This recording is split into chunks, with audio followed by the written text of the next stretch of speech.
Station, this is Houston. Are you ready for the event? Houston Station, we are ready for the event. Houston ACR, this is Mission Control Houston. Please call station for a voice check. Station, this is Houston ACR. How do you hear me?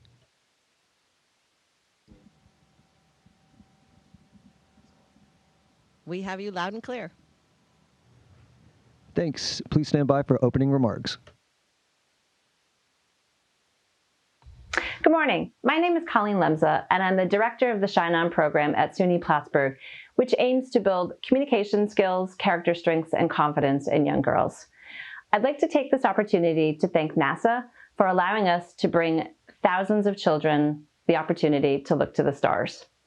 And to the student committee that made this all possible, thank you. We never could have done this without you. Your commitment and dedication is what makes the Shine On program so special. And now, here's our first question. Hi, my name is Dane, and my question is, having only been in space for 2 weeks, what are you enjoying the most? Well, on my second trip to space, the first 2 weeks have been a lot of fun, and I think the most fun thing, of course, is floating. Just moving around and being able to push off the structure and go where you want to go. It's super fun. It never gets old.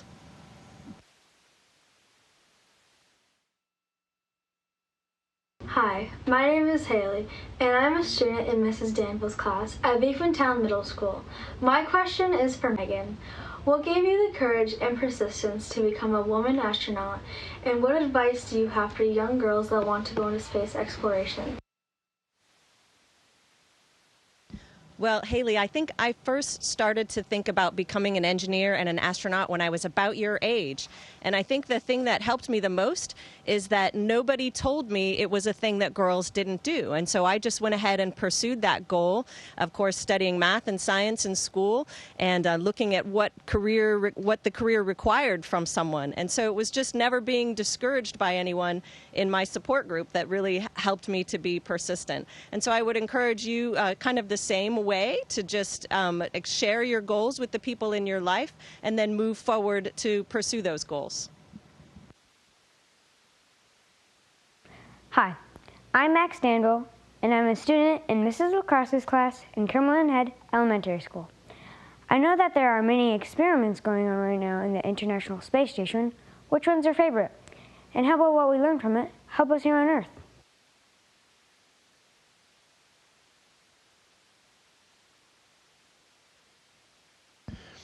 So about the experiments, there's a lot that we're doing up here. Simply because being in weightlessness makes us see and discover things that you couldn't see on Earth. And one simple example is if we're putting together two melted metals to make an alloy, on Earth is going to sediment based on their weights, and here it doesn't happen. So we can study this very clearly, very precisely. So we're looking at new metals. We're looking at a lot of biology, medicine. We're looking at stem cells. It's actually hugely diverse what we're doing. As we're talking to you, some of our crew members are doing crazy science all over the station. So there's 232 experiments during the mission. Some of them are for Earth, aiming to improve life on Earth. Some of them are for us to be able to go further and deeper into space and go forward to the moon and to Mars in the future. Hi, my name is Shakira. My question is, has there ever been a time when you became discouraged or questioned your ability to become an astronaut?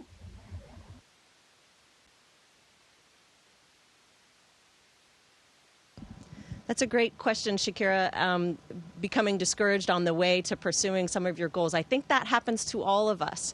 And so I think a couple of things. One is that setting a particular goal, like becoming an astronaut, it's a pretty big goal. And you have to have a lot of things line up just right and be pretty lucky to get selected to do something like we're getting to do. And I know that I feel lucky every day that I did get selected to do this. And so it's important to choose something that you really love to do and do that thing as well as you can every day. And so that if you don't get selected to become an astronaut, you still love what you're doing every day. But the other thing is you really, you have to be able to bounce back from the small challenges challenges and things that are discouraging you along the way. And it's one of the skills that helps me in my day-to-day life. Even now that I am an astronaut, there's lots of little frustrations and sometimes big challenges, and you have to be able to face them and realize that even when you make a mistake or have a failure, you need to keep working. And so you need to bounce back and keep working at the things that you're trying to achieve. Hi, my name is Olivia, and my question is if you ever worry about the International Space Station getting hit by space debris. It's a great question. You know, it's actually for the very, very small, the tiny micrometeorites. We're getting hit sometimes, but it's okay because we have big modules in metal that protect us. Our solar arrays are getting hit by the very, very tiny, small particles that float into space. But it's okay because the station can handle it, and it doesn't do us really any damage. For the bigger space debris, they're tracked from the ground with big radar dish antennas, and then we're able to maneuver the station and move away from them. We're able to predict their orbit, predict their trajectory, and if really there's a conflict, then we would move the station. But it's not, I mean, we're paying a lot of attention to them, but they don't get in the way too often. It happens once in a while, but I would say not more than once every 2 years that we really have to move the station to dodge the space debris. Hi, I'm Reese. My question is, what precautions do you take before going outside of the space station?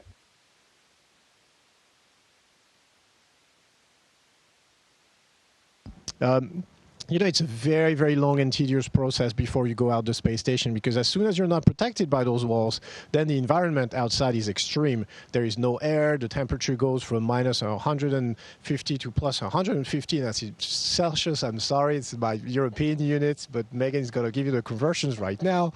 270 to 270. 270 to 270. And really, there's a lot that you need to do before you're able to go out with your spacesuit. So you need to first of all, configure the spacesuit for your size, for your dimensions, and then make sure that everything is okay. Prepare all your procedures, prepare all your equipment, and then after a few weeks of preparation, after a few hours of preparation on the day, then you finally open that hatch and go out. That's a great feeling, but that's a lot of work from us here on the space station and from the teams on the ground to be able to go out and do the work we're supposed to do outside.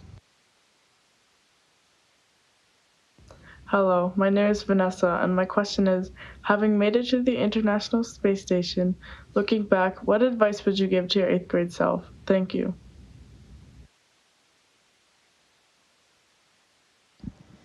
I think one of the skills that's really important to have as an astronaut is really good team skills. So sometimes you need to be a leader, and sometimes you need to be a follower, and you need to know which one you need to be at any given time. So in order to have a really solid team, someone usually needs to be leading that team, but not always. And all of the team members need to be sort of marching toward that same goal and supporting each other. So working on those team skills, which sometimes means taking good care of yourself as well as looking out for the whole team. Those are the kinds of things to work on. And there's lots of different environments when you're in school that you can do that. It's not just sports teams, but it's also project teams in school. So different classes will have group projects that you need to learn to work together to achieve the assignment together. So those are really good skills that you can be working on right now to prepare yourself for a job like this. Hello, my name is Lilia. My question is, what are you most excited about learning while you are on the International Space Station?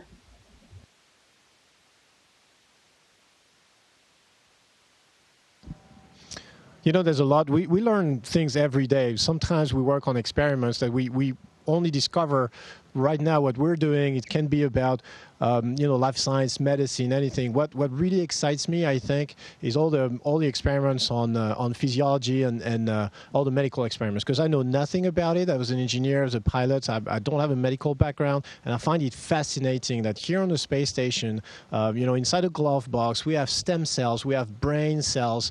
We're looking at how they behave in zero gravity. We're doing all kinds of advanced life science experiments, and then we send the results to the ground. There's one that's really exciting that's coming up.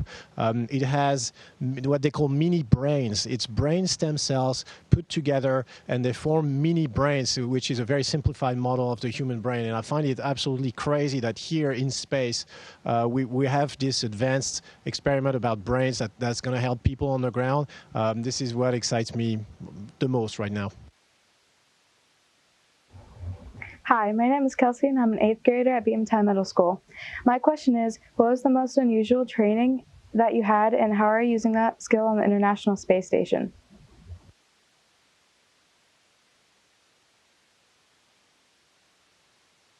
So I think for me, the most unusual training isn't unusual in itself, but as Thomas mentioned, we're both engineers, and so we don't have much biology background. And so the most unusual training has been for me to conduct the various biological experiments that we're doing. And the training itself isn't hard, but we get, only a little bit of time to learn some of these skills that people spend a lifetime perfecting. And then you really need to do a good job on their experiment that they've put so much of their effort into flying to the International Space Station. So fortunately, one of the things that we get to do when we're working some of these complicated experiments is we have a camera where the scientists can be looking over our shoulder, and we wear a communications headset so they can be talking right in our ear. And then if we have a question or a concern or a problem, they can help talk us through it as if they were there with us. So it's a unique set of skills that we don't exactly duplicate up here, but by having someone kind of looking over our shoulder, we do a pretty good job of getting their experiments done, or we hope to. Hi, my name's Ellie and my question's for Megan. As you know, there's a female expected to go to the moon in 2024. How does this make you feel as a female astronaut and for the future of women in space exploration? Thank you. Well, I'm very excited to see people go to the moon in my lifetime. The last time people were on the moon, I was just a brand new baby. And so I'm super excited to see that happen in my lifetime. And of course, we'll send women because we have so many qualified women astronauts. And so it really isn't about sending a woman. It's about returning to the moon with all of the qualified people that we have. And so I hope that we see a very diverse and capable crew, which I know we will. And I'm super excited for whoever those people turn out to be. I'll definitely be watching. Hi, my name is Jacob. I am an 8th grader at Beatontown Middle School. My question is, do you see a future for sports in space? This is a great question, and actually we have a few. I have my basketball up here that I can show you that I brought up. You can't really play basketball in space. It's not easy because the ball goes up and never comes back down into the net.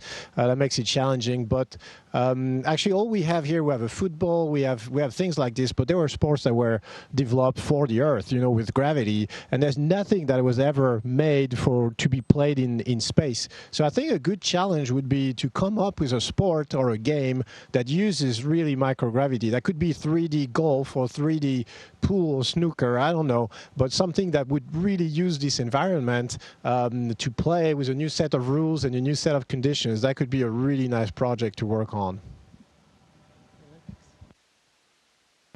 Hi, I'm Angela. Yeah, and my Megan's reminding me, we also have the Olympics coming up pretty soon. While they are living on the International Space Station.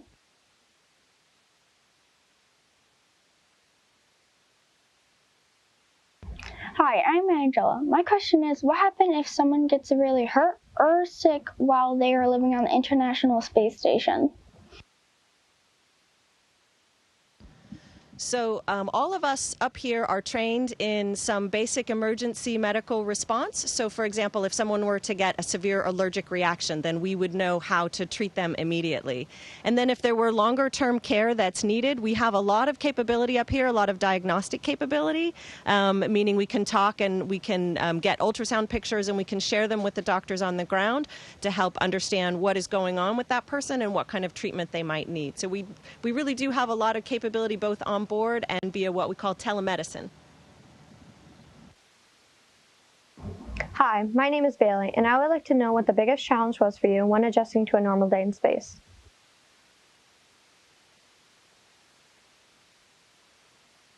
The biggest challenge, at least for me, getting through a normal day is, I would say, stowage and just the fact that the space station is so vast and so full of equipment and items everywhere, and every surface that you see around us is being used. See, you have stuff on the walls, you have stuff on the ceiling, you have stuff on the deck. There's just things everywhere, and behind the walls as well, behind the racks. And there's several different modules in the space station. Some of them in Russian, like labeled in Russian language. So sometimes when you want to do an activity, you need first to gather all your your tools that are very specific, all your equipment, and it takes a while to find all your things throughout the space station. So I think that's one of the challenges when you first come here, or when you're here at the beginning of the mission. You have to get used to it, and then after a while, it's like in a house. You tend to know where your things are, and you stop asking. But initially, I was asking everyone, "Hey, do you know where this is? Hey, have you seen this?" But now we're getting settled, and we're asking less and less. Hi, my name's Madison, and my question is, how do you learn to adjust to sleeping in microgravity? That's a great question, Madison, about how we adjust to sleeping in microgravity. During the daytime, it's super fun to be able to climb around and reorient yourself and enjoy the environment from all different directions. But it is a little bit uncomfortable when you're trying to sleep at night because your body is so used to lying down. And so one of the things that I did when I first got here was I used bungee cords, which you see all around our environment. And I used the bungee cords to hold myself against the wall so I would kind of have that sensation of laying down. And now that I've been here for a couple of weeks, my body has gotten a little bit more used to it, and I feel quite comfortable floating while sleeping. There's a sleep station right here. And there is a sleep station right above our heads. This is where Thomas will sleep. It's basically the size of maybe 2 school lockers, and he can fit all the way in there. And he has a sleeping bag and all of his personal items that he needs on a daily basis. And so it can be quite cozy, and it's nice and quiet as well. Hello, I'm Julia. I know it's really cold in space. My question is, how do they heat the International Space Station?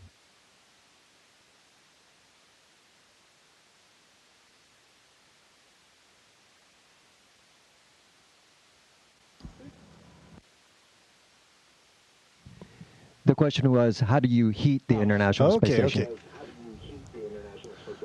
Got you. How do you heat the International Space Station? That's a great question. We have all kinds of technological systems here to keep us just alive and well and functioning, and to keep the atmosphere comfortable. One of them is thermal control. So there's different ways to control the temperature on board the space station. Like we said, outside it can get really warm or really cold, and we want to control the temperature. So some of it is just isolation. It's layers of protective material that's going to control the temperature inside, like when you wear a jacket. It makes your temperature inside more controlled.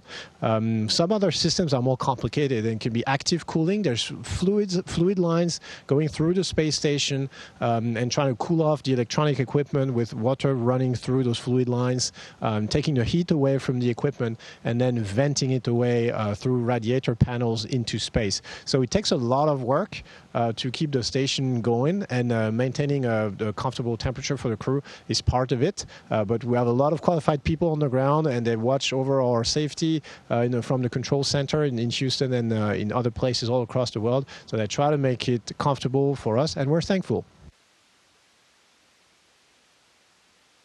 Hi, my name is Jalen, and I would like to know what your crew chose as your gravity indicator, and how did you come to a consensus on that item? Well, our gravity indicator is right here with us. His name is Gwyn. He's a little penguin. And basically, 2 of us on the crew of 4, the crew 2, 2 of us have young sons. And so we got together and we talked about something that both of our sons might like, and they talked about it as well. And we came up with a penguin. They're both very interested in penguins. And so it's nice to have something on board that is interesting for them and that we can talk to them about as well. And then we told the other guys that's what it was going to be, and they said that was fine with them. Hi, my name is Krista Rapidu, and I am the current chairwoman for Shine On. Shine On is proud to represent SUNY Plattsburgh in bringing this program to over 4,500 students across New York State. I would like to thank NASA, Beekmantown Central School, our workshop presenters, our generous sponsors, and the amazing committee that made this all happen. Thank you.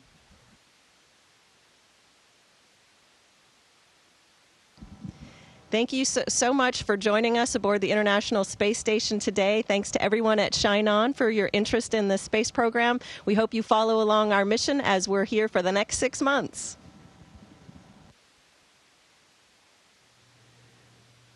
Station, this is Houston ACR. That concludes the event. Thank you. Thank you to all participants. Station, we are now resuming operational audio communications.